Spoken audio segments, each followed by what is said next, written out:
Well, good morning. This is Roxanne again, a retired teacher, excited to share one of my favorite stories by Dr. Seuss. It's called The Lorax.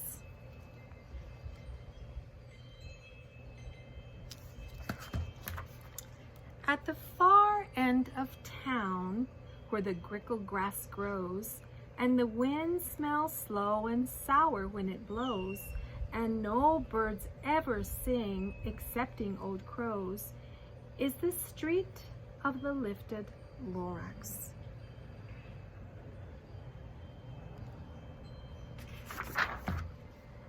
And deep in the grickle grass, some people say, if you look deep enough, you can still see today where the Lorax once stood just as long as it could before somebody lifted the Lorax away. What was the Lorax? And why was it there? And why was it lifted and taken somewhere? From the far end of town where the grickle grass grows, the one old Onceler still lives there. Ask him, he knows. You won't see the Onceler. Don't knock at his door. He stays in his lurkim on top of his store.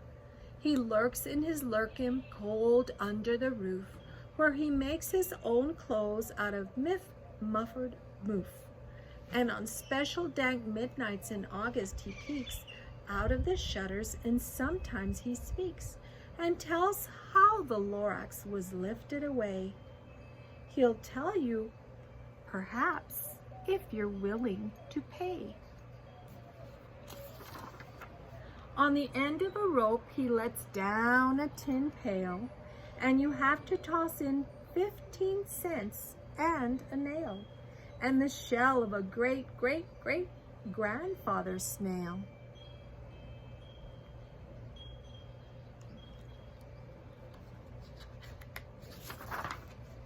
Then he pulls up the pail, makes a most careful count to see if you paid him the proper amount. Then he hides what you've paid him away in his nerve, his secret strange hole in his grovelous glove. Then he grunts, I will call you by whisper-ma-phone, for the secrets I tell you are for your ears alone. Slurp, down slurps the whisper-ma-phone to your ear, and the old Onceler's whispers are not very clear, since they have to come down through a snurgly hose, and he sounds as if he had smallish bees up his nose. Now I'll tell you, he says with his teeth sounding gray, how the Lorax got lifted and taken away. It all started way back, such a long, long time back. Way back in the days when the grass was still green, and the pond was still wet, and the clouds were still clean, and the song of the swami swans rang out in space, one morning I came to this glorious place, and I first saw the trees, the truffula trees, the bright-colored tufts of the truffula trees, mile after mile in the fresh morning breeze.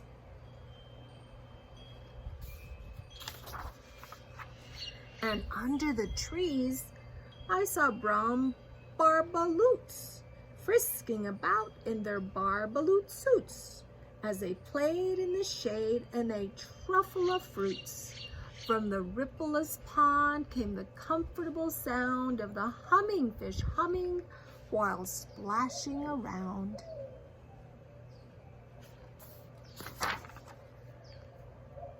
But those truffula trees, all my life I'd been searching for trees such as these. The touch of their tufts was much softer than silk, and they had the sweet smell of fresh butterfly milk. I felt a great leaping of joy in my heart. I knew just what I'd do. I unloaded my cart.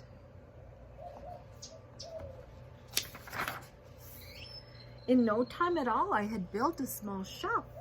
Then I chopped down a truffle tree with one chop. And with great skillful skill and with great speedy speed, I took the soft tuft and I knitted a feed.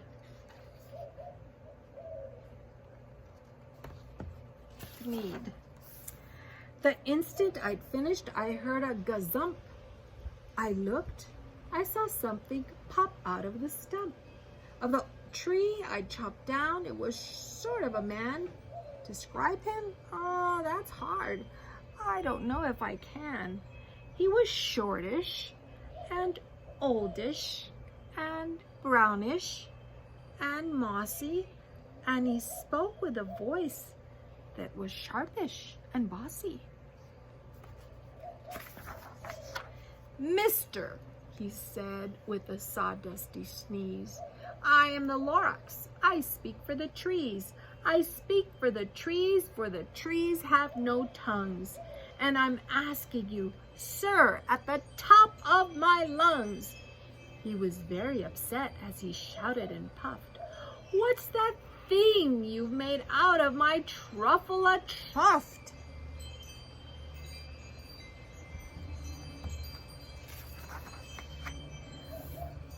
"Look, Lorax," I said, "there's no cause for alarm. I chopped just one tree. I'm doing no harm. I'm being quite useful. This thing is a thneed. A thneed's a fine something that all people need. It's a shirt, it's a sock, it's a glove, it's a hat, but it has other uses. Yes, far beyond that. You can use it for carpets, for pillows, for sheets, or curtains, or covers, or bicycle seats." The Lorax said, "Sir, you are crazy with greed. There is no one on earth who would buy that full thneed."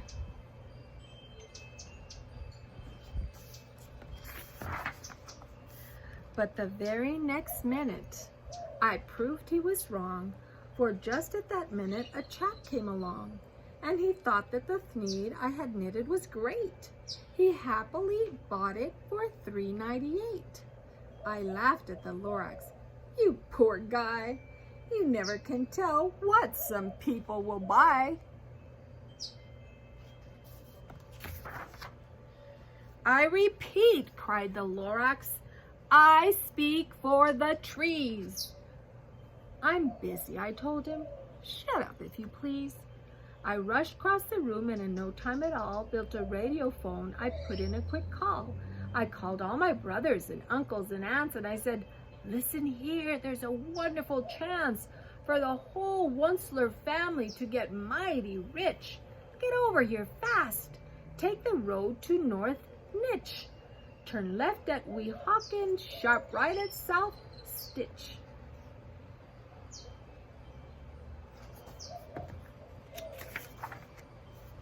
And in no time at all, in the factory I built, the whole Wunsler family was working full tilt. We were all knitting thneeds, just as busy as bees, to the sound of the chopping of truffle trees. Then, oh baby, oh, how my business did grow. Now chopping one tree at a time was too slow. So I quickly invented my super axe hacker, which whacked off 4 truffle trees at one smacker. We were making thneeds 4 times as fast as before, and that Lorax, he didn't show up anymore. But the next week he knocked on my new office door. He snapped, "I'm the Lorax who speaks for the trees, which you seem to be chopping as fast as you please. But I'm also in charge of the brown barbaloots who played in the shade in their barbaloot suits and happily lived eating truffle fruits. Now, thanks to your hacking my trees to the ground, there's not enough truffle fruit to go round, and my poor barbaloots are all getting the crummies because they have gas and no food in their tummies.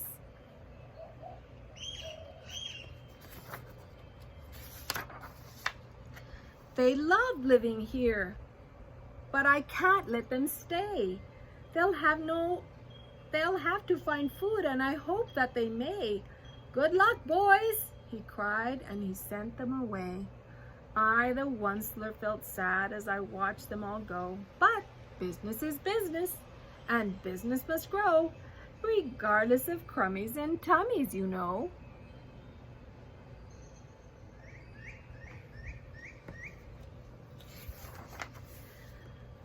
I meant no harm, I most truly did not, but I had to grow bigger, so bigger I got. I biggered my factory, I biggered my roads, I biggered my wagons, I biggered the loads. Of the thneeds I shipped out, I was shipping them forth to the south, to the east, to the west, to the north. I went right on biggering, selling more thneeds, and I biggered my money, which everyone needs. Then again he came back. I was fixing some pipes when that old nuisance Lorax came back with more gripes. I am the Lorax. He coughed and he whiffed. He sneezed. And he snuffled. He snaggled. He sniffed. Wutzler, he cried with a querulous croak. Wutzler, you're making such smogulous smoke. My poor Swami swans, why, they can't sing a note. No one can sing who has smog in his throat.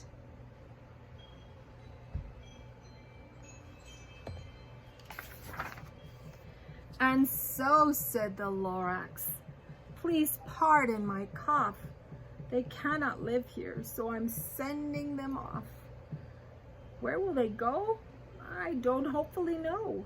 They may have to fly for a month or a year to escape from the smog. You've smogged up around here.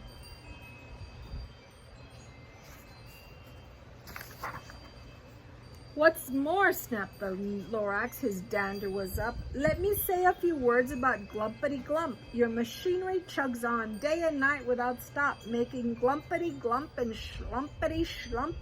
And what do you do with this leftover goo? I'll show you. You dirty old Onceler man, you.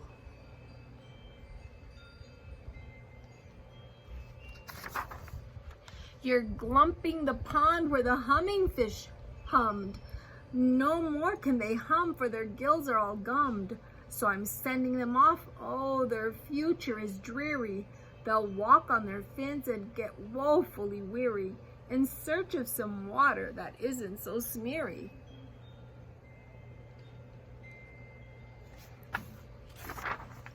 And then I got mad. I got terribly mad.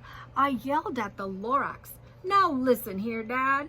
All you do is yap, yap, and say bad, bad, bad, bad. Well, I have my rights, sir, and I'm telling you, I intend to go on doing just what I do.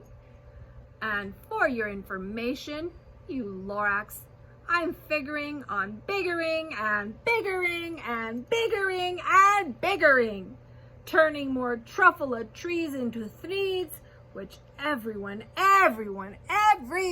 needs.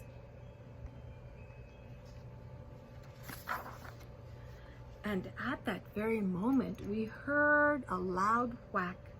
From outside in the fields came a sickening smack of an axe on a tree.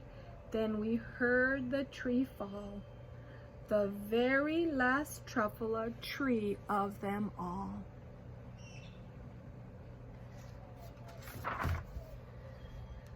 No more trees, no more thneeds, no more work to be done. So in no time, my uncles and aunts, everyone, all waved me goodbye. They jumped into my cars and drove away under the smoke-smuggered stars. Now all that was left, 'neath the bad-smelling sky, was my big empty factory, the Lorax and I.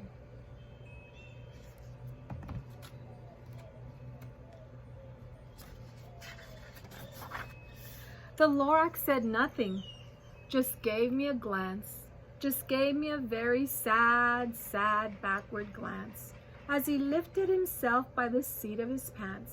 And I'll never forget the grim look on his face when he hoisted himself and took leave of this place through a hole in the smog without leaving a trace.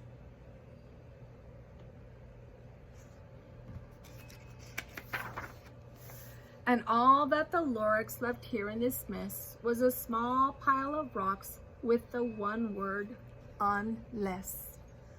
Whatever that meant, well, I just couldn't guess.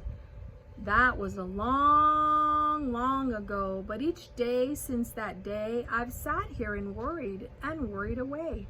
Through the years, while my buildings have fallen apart, I've worried about it with all of my heart.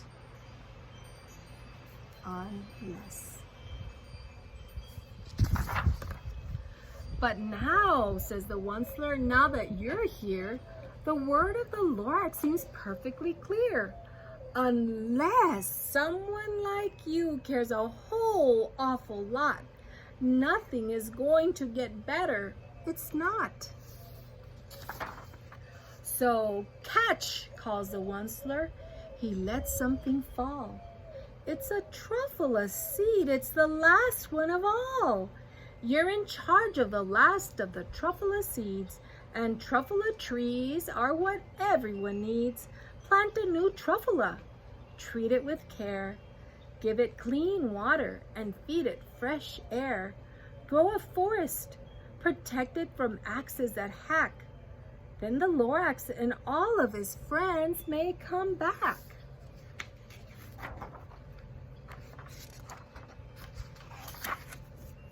And here we have the Lorax. And so I love this story because it just reminds me of what we are doing to our earth by not taking care of it like we should. But I have faith in you. I have faith in Jasper and Hannah and all the future generations that you are going to do a much better job at protecting our earth and doing all the right things to keep it safe and to keep it beautiful, to keep the animals alive and well and enjoying this wonderful place we call Earth. So thank you for listening, and have a great day. Keep safe out there and keep our Earth safe. Bye.